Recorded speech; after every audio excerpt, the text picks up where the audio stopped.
Hello guys, welcome to another episode of Clues, Cues and Reviews, and we're looking at reviewing, I say this with a smile, 7 Deadly Sins, chapter 170.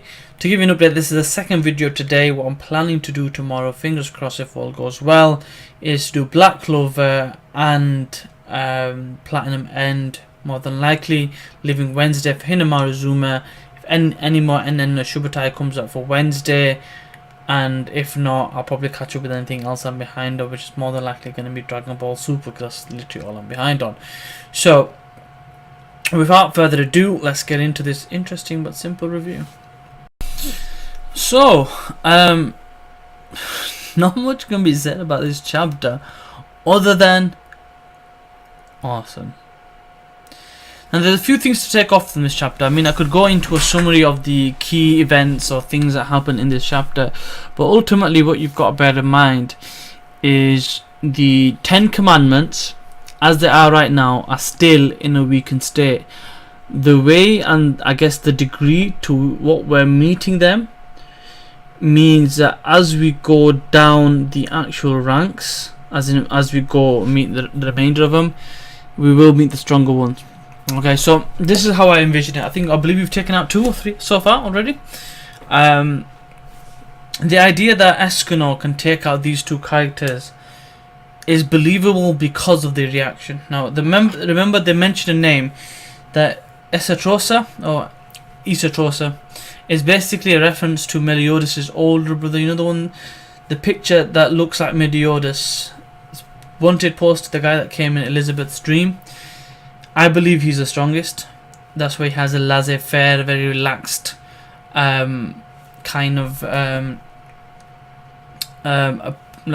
behaviour and way of dealing with things. But I believe he's the strongest, and possibly his younger brother's going to be after that. But for them to actually say that I can't believe his power is at that level would indicate he was the strongest and they were weaker, which is why the rock dude, his name escapes me right now, Dolor, sorry. So Dolor basically was like, impossible, and he wiped him out. So also you got to take in the consideration that this is not his full power, because it was kind of like a pseudo fake, like it was kind of like the placebo effect, so to speak. You saw the light is love, and that overcame his curse. Love will conquer all, even curses, eh?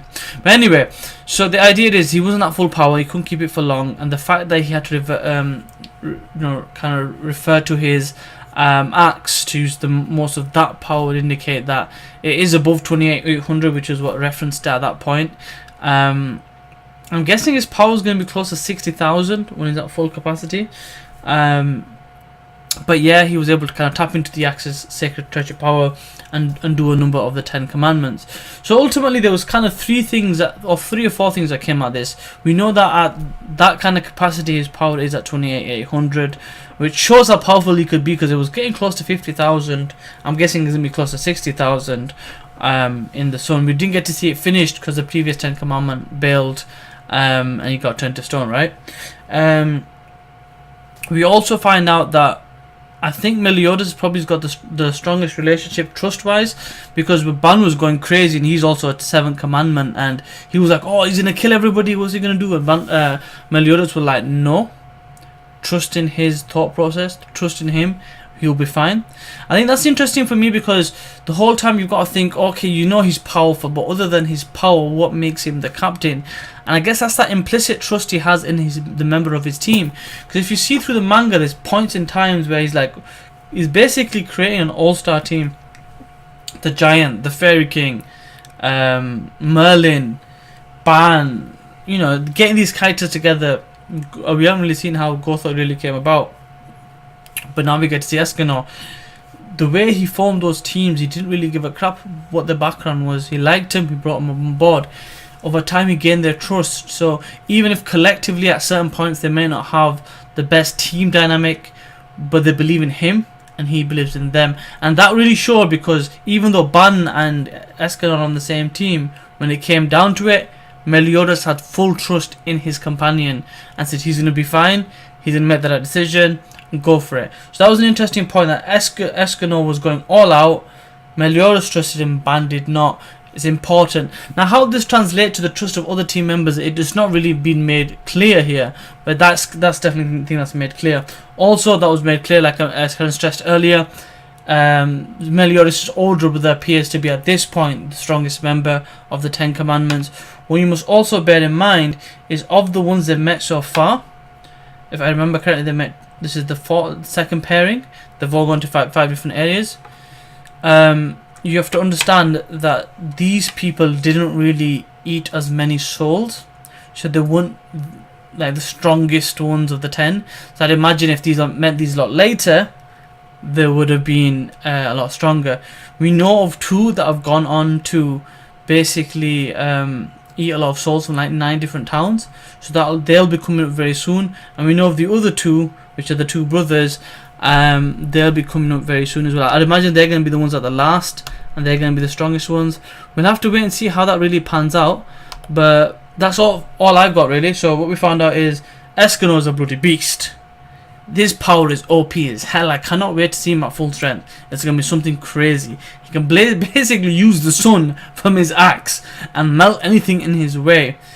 He has the implicit trust of Meliodas, and they have a tight bond. Gothos just crazy, I guess. He's just a nut job.